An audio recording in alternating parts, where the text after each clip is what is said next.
Ya, kalau menurut Permendes nomor 7 tahun 2021 itu ada 3 hal prioritas. Ada 3 hal prioritas. Yang pertama pemulihan ekonomi nasional. Yang kedua program prioritas nasional. Terus yang ketiga mitigasi dan penanganan bencana alam dan non alam. Lah, dari 3 hal tersebut saya akan bahas satu-satu. Yang pertama berkaitan dengan pemulihan ekonomi nasional.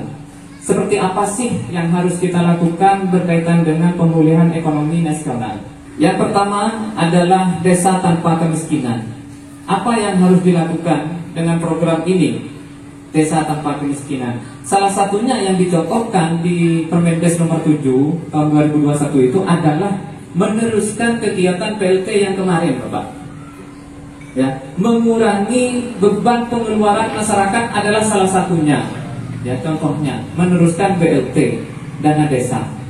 Tentunya kalau kita ngomong program ini dana desa ini melanjutkan dana desa, karena kita berkaca di tahun sebelumnya di tahun 2021 ini banyak laporan-laporan yang tidak sesuai atau tidak tepat sasaran. Lah, maka dari itu apabila nanti di musyawarah ini juga karena ini menjadi prioritas, pastinya akan merencanakan teknisnya jika dilanjutkan BLT ini agar di tahun 2022 ini tidak lagi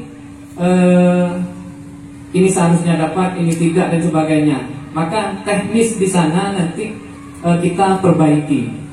Kalau mau ngomong berkaitan dengan BLT dana desa. Terus yang selanjutnya selain BLT dana desa ada UMKM, Bapak. Ya, untuk peningkatan ekonomi nasional itu ada juga UMKM. Jadi bisa melakukan sebuah program bantuan untuk usaha menengah ke bawah. Bisa ke UMKM. Dan yang terakhir adalah padat karya tunai. Artinya apa padat karya tunai ini? Desa bisa membangun asalkan avokannya itu 50% dari total kegiatan total anggaran. Misalnya anggaran kegiatannya itu 100 juta, maka minimal HOK yang harus dibayarkan kepada masyarakat itu 50%. Berarti 50 juta minimalnya. Wah, buat apa Pak misalnya kalau cuma 50 juta dan HOK-nya sekian? Berarti kan tidak membangun. Iya.